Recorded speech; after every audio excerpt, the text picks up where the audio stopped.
Hello, I'm Tim Harris. This is Julie Harris, and this is Real Estate Coaching Radio. That's right. So make sure that you hit the subscribe button so you won't miss any future episodes. Thanks again for popping by. Hit that like button, and don't forget to leave your comments and questions so we can get right back with you. We will. Thank you for continuing to make our podcast, Real Estate Coaching Radio, the #1 listened to podcast for real estate professionals in at least the United States. And let us know what you think about this video. Leave your comments below. Thank you. Welcome back. You know, Julie, I love this topic, and I know all of you do too, because we're getting a lot of really great comments over on Instagram, and a lot of you showing some sincere appreciation for this 5-year plan that we're giving to you. So today, this is day 3, and I know it should be maybe 5 days of podcast, but you know, we're doing 5 years and 3 years. Yes, right? well, we're trying to coach you quickly so you can get into action faster. Right. We're hoping you overachieve and get your 5-year plan done in 3. So if you've missed the first 2 parts to this 3-part series, make sure you go back and listen to those as well. And as always, all of our notes from all of our podcasts are down below. So if you're on iTunes, Stitcher, Spotify, Amazon Prime, Google Play, or just, I don't even know all the little names. All the places. All the places, right. And over on YouTube, obviously, all of our notes are down below. So make sure you scroll below and you'll see our notes. And then there's also an opportunity for you guys to join Premier Coaching. All that information is waiting for you down below. So just open up the show description and there you go. All right, Julie, so we're on year number 4. And this is where the fun begins. I think this is my favorite part of the plan, and you'll see why in a second. I hope you'll agree. Point number 1, again, we're on year number 4.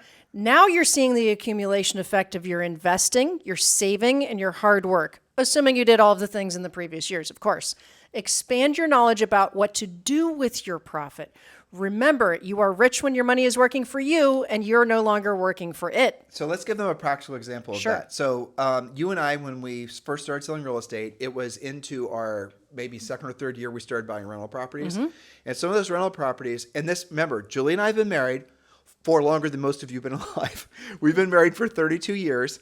We essentially started selling, bought our first house, did our first real estate deal when we were like 22 and 23.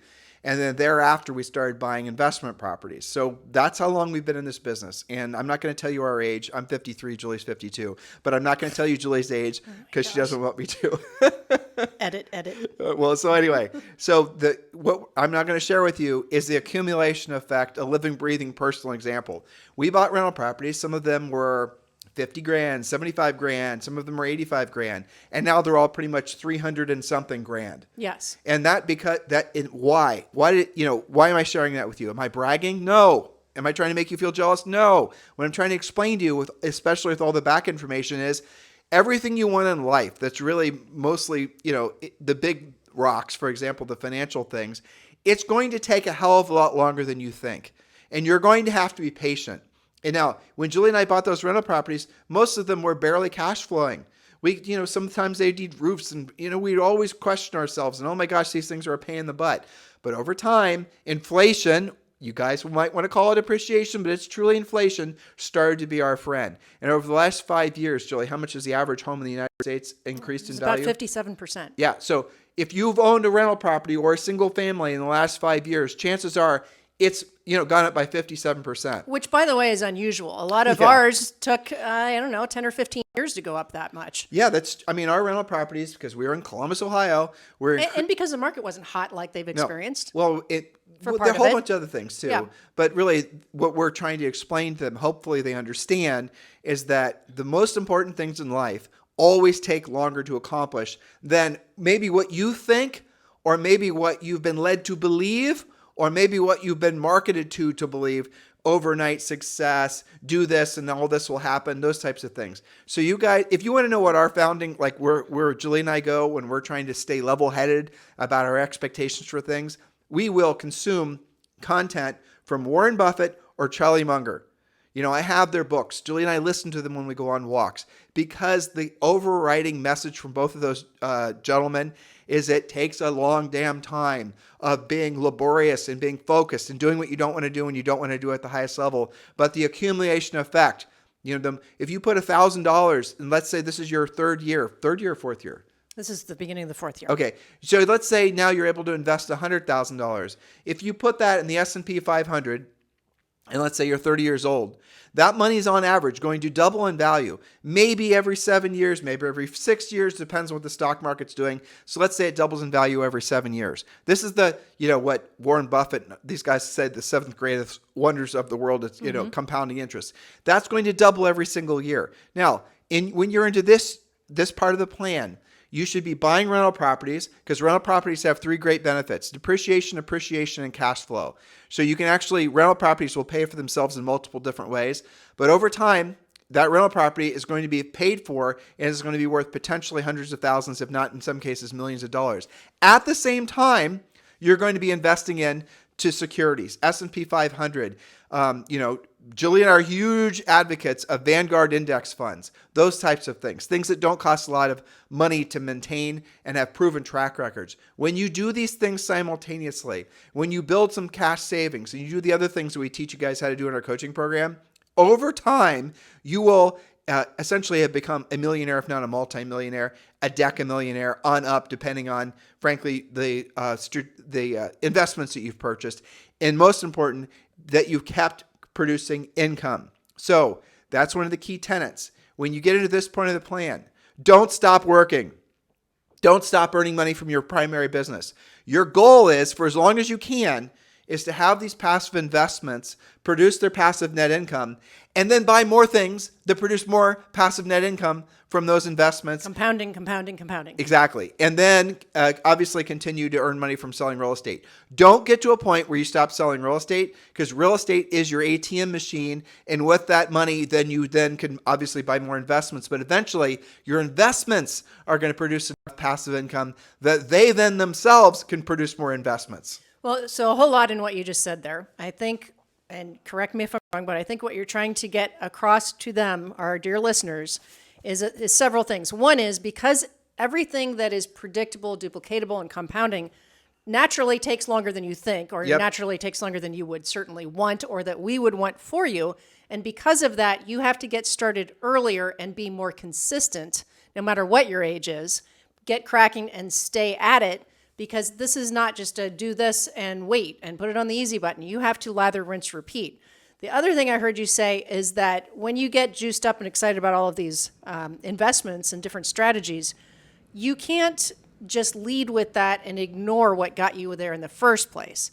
It's not your individual commissions that make you rich, where your money's working for you and you're no longer working for it. Drill down on what you just said. Selling real estate. Oh, we got booze when we said this from stage once, but it's still true. It's true. Selling real estate doesn't make you rich. Selling real estate doesn't make you rich if you're not producing any profit to then reinvest, right? It's the profit that you reinvest that makes you rich. Yes. And I remember when we learned that.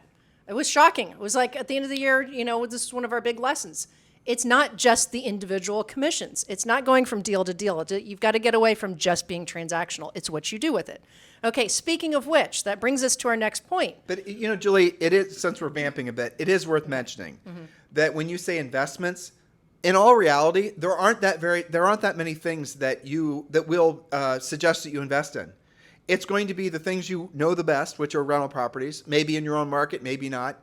But it's going to be other things that are very, again, boring and predictable. We're going to tell you, and we're telling you already, listen to Charlie Munger. Listen to Warren Buffett. Do what those guys do. That's what we do. It's not complicated. They have been at it longer than all of us. Yeah, they're probably the best in the world at doing it. So do what the best in the world do.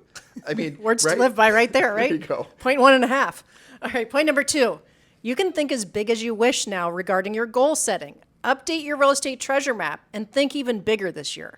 To do more transactions, add more spokes, not more staff, you should be working with only a handful of buyers, or possibly not at all, since you have your army of buyer partners assembled. We've talked about that on previous parts of the plan. But now is where you can really start to think even bigger.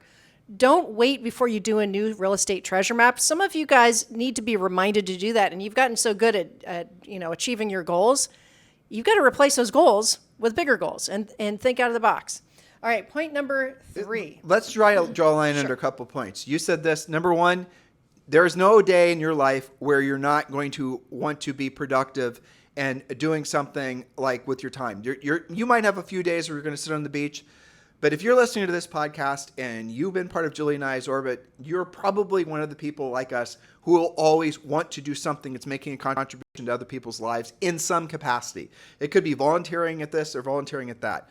But do not ever believe there'll ever be a time in your life when you are not going to have to be 100% tuned in to your finances. Because as soon as you stop earning regular income, as soon as you get, maybe you're at an age or a point in your life where it just doesn't really matter, but you still have to be managing your money. People ask Julie and I what we do sometimes. I mean, how do I explain to them? We have a real estate podcast, we're real estate coaches, we do all these other things. So Julie and I tell them what we actually spend most of our time doing: asset management. And that usually is the end of their questioning. And but if they ask shorter answer too. Right. If they ask another question, well, asset management, tell me about that. And I just say, we manage our assets. And you will get to a point where you're managing your assets as well. But please never think that you can stop earning money. Because if you have to start living off the passive income from your investing, then you're going to stop accumulating more passive investments. Now, if you're living in a place where your cost of overhead is very low and you can essentially create financial abundance for yourself, essentially be rich where your money is working for you, you no longer have to work for your money, with $3,000 to $5,000 a month, you can actually get to that point where you're financially free in a very short period of time. Just follow the plan. And I also want to say this. Mm-hmm. Some of you listening are our age or older, and you're thinking to yourselves, I don't have enough time left on this, planet Earth to actually have the accumulation effect work for me in a meaningful way. And you might be right. That's the reason that Julie and I, one of the primary reasons why we're such advocates of you at least seriously considering joining eXp Realty, because I don't like the word hack and shortcut and all this other, stuff that people say. How about accelerate? Okay, there you go.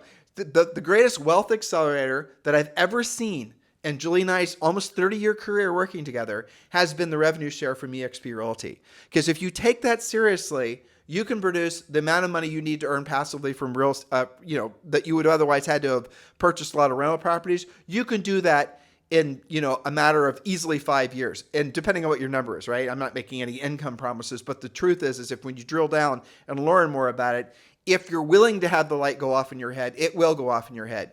So the next natural question a lot of you will ask, or at least thinking, all right, I'm 30, I'm trying to decide, do I buy rental properties? Do I buy index funds? Do I do these other things, the more traditional path to wealth building, or do I just focus all my efforts on eXp revenue share? You know what I'm going to say, listeners. You do both, and never forget that your primary source of income is from selling real estate. That has to be where your primary focus is, but do all the other things too. And yes, it's a lot of work, but you can manage it, and there is a plan forward. So then inside that 5 years, after the 5 years is over, you've got income coming from your real estate business because you've gotten a lot better. You've got income coming from maybe not even a lot of income coming from your rental properties, but they've been great for you for the sake of depreciation and cash. And appreciation. And appreciation, thank you. Maybe the cash flow still sucks. It probably will. But then you also have the XP revenue share. Then you've also got the money you've been investing in the index funds. You guys get it? So then you have multiple ways of paying not just your overhead, but also to pay for the goals that you've been setting and your future investments. And that's why I say this is where the fun begins, right? Well, this is honestly, Julie, this is one of my probably top 5 topics. Me too. My favorite ones that you and I talk about. Yes. So point number 3, set a specific goal for your magic number of listings. You're never going to get away from that. To your point, that's where everything starts, is continuing to systematically and duplicatively make money so that you can do all of the rest of the things. For the rest of your life, whatever your magic number is what it's always going to be. You're always going to be Bob with 3 listings, right? Yes, or more if you choose. Maybe, your new goals mean that you've got to carry 5 to 7 listings at all times. That's okay. It's not okay to not know. So if you're not sure how to achieve that higher level, get help before you get stuck.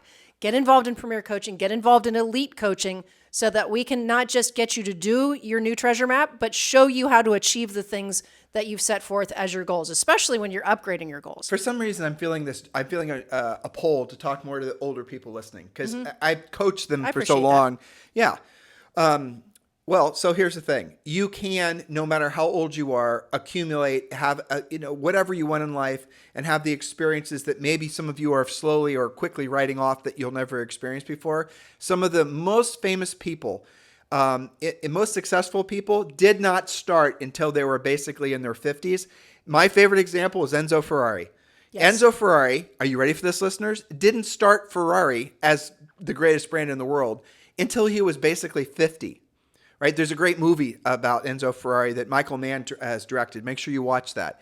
He did not start his, and this was back in the 40s and 50, or 48, okay? 40s and 50s. When you were 50, you were pretty much considered an old man. Not anymore. At least you guys better not be thinking that. Right? Okay, not anymore. But back then, when you were 50 and you were saying, I'm going to start, this business and formula and racing and all the rest of it, I could imagine that most people thought, are you kidding me? Right. You can do that. You have the energy for that? Yeah, you should be retiring. I mean, what's your life? And yet he did it. And here's the thing that happened as a result. He was on a mission. He decided he was going to be the Enzo Ferrari that was going to, accomplish the things that he accomplished in his lifetime. Do you think the pull to him completing that mission caused him to live a richer, fuller life? So if you're at the point in your life where you're starting to give up on your potential, I would challenge you that there is no reason for you to ever give up on what you're capable of achieving until you're dead. Okay? So you got to really not lose sight of what it is that is your truest mission. You're really where you feel the most alive while you're alive. And that really is going to be in the achievement of things, in the movement, not things like material things, but the achievement, the gravitational pull that comes from having big goals. Do that. Allow yourself, give yourself the gift of allowing that gravitational pull. Write down your goals, finish your treasure map, and then start working towards those things. And I promise you're going to feel more alive than maybe you ever have before, because you're going to see over time tiny little small things start to happen. Using revenue share as an example, here it is. We're on year 4, okay, and now you've sponsored personally, say 15 agents, but now you're making a pretty impressive amount of money from revenue share. Maybe you're easily making enough to cover all your personal overhead, or maybe more. Look what you've done. That's life-changing, what you just said. Completely. But look what you've done in a short period of time. That's the reason that revenue share, for those of you who are older, to my point, is going to be the cure-all for your financial issues, because you don't probably have enough time to create enough passive income sources from rental properties, but you do have enough time to create some significant revenue share with eXp Realty. So are you saying that if I'm somebody that's having those thoughts, maybe I've even been in real estate a long time and I feel like, well, if it was going to happen for me, it would have happened already, to hit that hard reset button, and that maybe somebody thinking that can have a renaissance. Totally. Even though they are, maybe at least middle-aged or older, that's still possible. And I think revenue share could be a leading factor. How many agents have you run into where just simply starting with covering their monthly overhead with revenue share has been just like something that they reflect on and they become emotional about? Well, where my mind's at, and I realize why I'm staying focused on this, is because I've had so many calls with brokers and teams over the last 2 weeks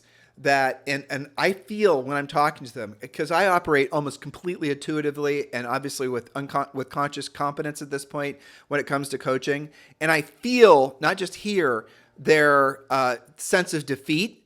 And when I show them a path forward to how really they can be more successful than they ever maybe even thought they could be, just following, after our coaching call, and I had a lot of calls as a result of people trying to understand the ramifications of the commission sharing lawsuits and all that. And when I lay that all out to them and I clear the air and give them a clear path forward, the calls don't take that long, 15 or 20 minutes. But the sense of relief that I feel when I'm sharing, when I'm talking with them, gives me, frankly, so much motivation, because I know I've truly helped that person. Yes, you mean the sense of, I think you have a sense of relief, but also you're sensing their sense of Exactly. relief. And maybe, dare I say it, when their eyes are opened, it's almost like a personal enlightenment that there is a way forward and it's not going to be as hard as you think. It's not. And really, there is maybe a couple ways forward, but you got to make sure you choose the right path. All right. And one of the most exciting things to do to jumpstart that is point number 4. And I love working with coaching clients about this. That is called Upgrade Everything. There's a whole chapter in the Harris Rules book about this. Upgrade everything: your listing presentation, your pre-listing package, all support material. Then upgrade yourself. Refer again to the Upgrade Everything chapter in the book. Your haircut, your glasses, your watch, your shoes, your wardrobe, your car, your technology. Some of you guys have been using the same computer for 10 years, and you don't even know how much extra time you're spending booting, rebooting, waiting. Please don't be dialing up to AOL anymore, that kind of thing, right? Upgrade everything. We talk about this a lot in Harris Rules. As Julie said, that's the fun part, but also listeners, Julie loves to shop. So there's that. Some of my coaching clients. All right. Point number 5. Point number 5, don't let your ego lead your decision making. This can be very difficult at this stage because you do have the money to make different decisions than you did on, say, year 1 or year 2. You will be tempted by ego advertising, making videos, wanting to be an influencer. Be cognizant of the fact that none of those things lead directly to your profitability. We're not saying don't do them. We're saying be clear on where they fit in. Stop focusing on the appearance of being successful and start actually being successful. And again, stop focusing on how you perceive other people perceive you. That's narcissism. That's just your ego. And start focusing on being of service to other people and producing a sizable profit. Julie and I are not advocating you are service to other people to your own detriment, especially financially or health or whatever. We are suggesting that you be of service to other people at the highest level and you make large profit margins and then you become rich where your money works for you and you no longer work for your money. But what's going to happen in year 4, in year 5, is that other people are in the industry especially, they're going to start recognizing your success, giving you plaques, giving you all this other crap. And all of a sudden, for the first time probably in your life, you're going to start feeling, whoa, maybe I am 10 feet tall. Maybe I am the greatest thing since sliced bread. And then you're going to start spending money on branding and marketing and things like that just for the sake of emboldening your sense of ego. And that's when you're going to start pissing away all the money that you would have otherwise had for profit, and you're going to stop doing the real work of real estate. That's when a lot of you who are top producers, who are top agents in your marketplaces, that's when a lot of you sign up for one-on-one coaching because you're like, holy crap, I got to the top of what I thought the mountain is, and now I'm finding myself sliding back down, and I just told you why. So do a little bit of introspection on that point. That's right. And we understand, some of that is not entirely their fault. When you're at this production level and you're cranking out those deals and you've got a lot of spinning plates, you've got all these pendings, and you're looking at your goals, and you have a rough week in real estate, sometimes you want a little recognition.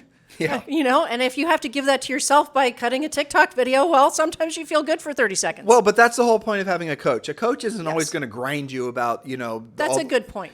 Sometimes coaching calls are just celebrating your successes.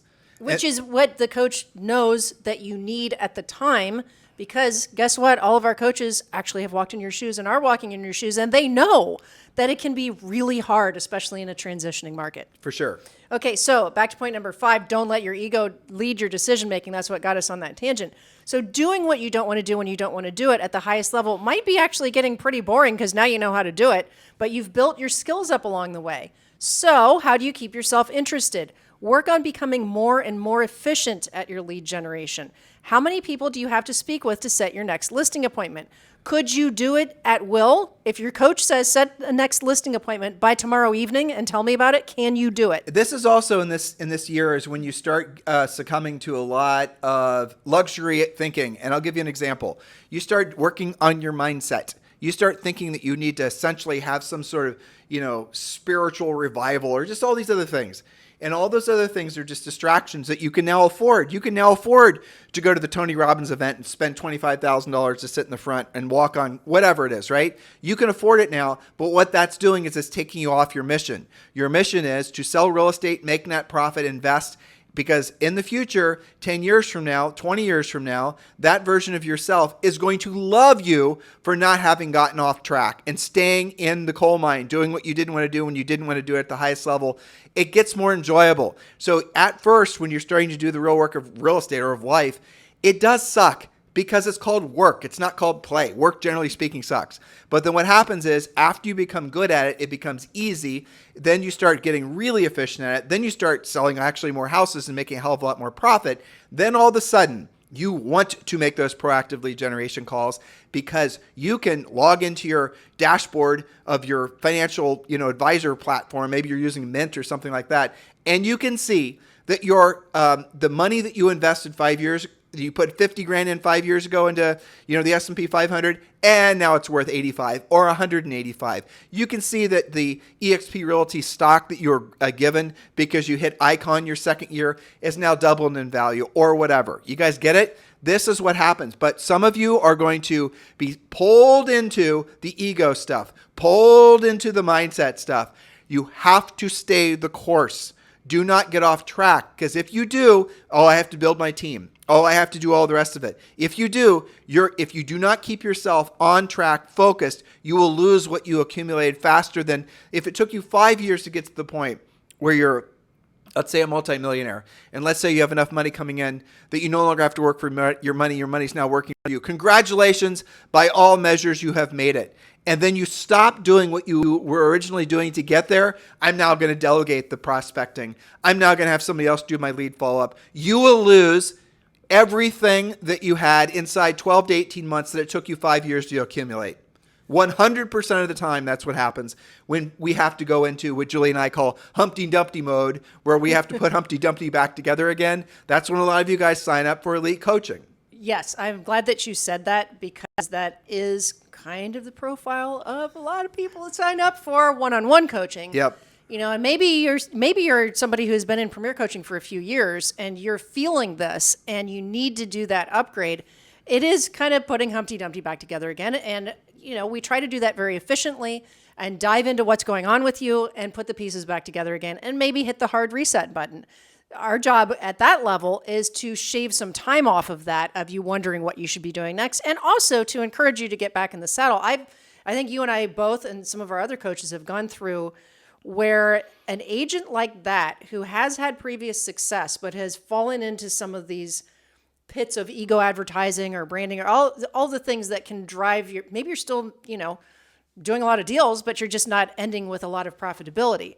So that's not that uncommon, but what can happen if you wait too long to get help on that, you can really lose your confidence. Well, it goes back to the question that you and I thought of a long time ago. And it's really, I think, important question. If you have the choice between being famous and being rich, because remember, we're talking, that's the choice that you will have in year 4 or 5. The world's going to want you to, your social media, branding, marketing. So if you have a choice between famous and being rich, and you can only choose one, because guess what? That is usually how it works. Which would you choose? And I'm going to answer the question for you. I will never forget, I was doing a clubhouse. This was maybe 3 or 4 years ago. And I'm guessing by the guy's voice that I was conversing with, he was in his 60s. And I said that, he immediately chimed in, and he said something that literally made me cry a little bit. He said, Tim, I wish I had heard what you just said when I got into the business when I was, say, 25. Because I chose to be famous then. And I chose the same thing when I was 35, 45. Then when I was in my 50s, I started to realize I made the wrong decision. He said, I'd never heard anyone say it as succinctly as your question, but I now realize the decision I made was to be famous. He said I was doing the bus benches and the freaking this and the other billboards things. And things. I was the number one agent here, the number one agent there. I had all the attention. Everyone thought I was the greatest thing since sliced bread, but I had actually built myself into this, world where I was so addicted to the attention and the perception that I was really successful. I would do anything to continue that, essentially living that lie, basically. And maybe in his mind at the time, being famous was more important to him than being rich. But as he had gotten older, he made it clear that he very much regretted making that decision. So even if you are in your 60s and you're now realizing you made that same mistake, you can right that wrong, right? We've already talked about that. But those of you who are younger and you're really drawn to the idea that you need to make yourself appear successful on social and you need to do marketing, branding, and the most valuable thing you're going to build is your brand, blah, blah, blah, I strongly suggest that you ask yourself what is your real goal? Because as you get older, and it happens fast, you will not give a rat's ass about how famous you are. You'll wish you would have been rich and made the other choice. Make the right choice now if you made the wrong choice in the past. Yes, that's very true. I laugh because I think about some of our coaching clients that are living that life where they are very profit driven and they know their numbers. They have a dashboard. They have a really high, a really high net, and they almost enjoy flying under the radar. Oh yeah. Versus putting themselves out there and having all of the splash out there, because that is a competitive advantage on a listing presentation because nobody sees them coming. I always love hearing those stories. So anyway, that's just an aside. Now we're talking about year 4 where all of these issues start to happen. One of the things that you can do to get reinvested in your business and to maybe gamify it a bit is number 6, raise your average sale price. Now that you can easily do at least 24 transactions per year, check out this math. 24 times, say the example we've been using, an average of $12,000 net commission.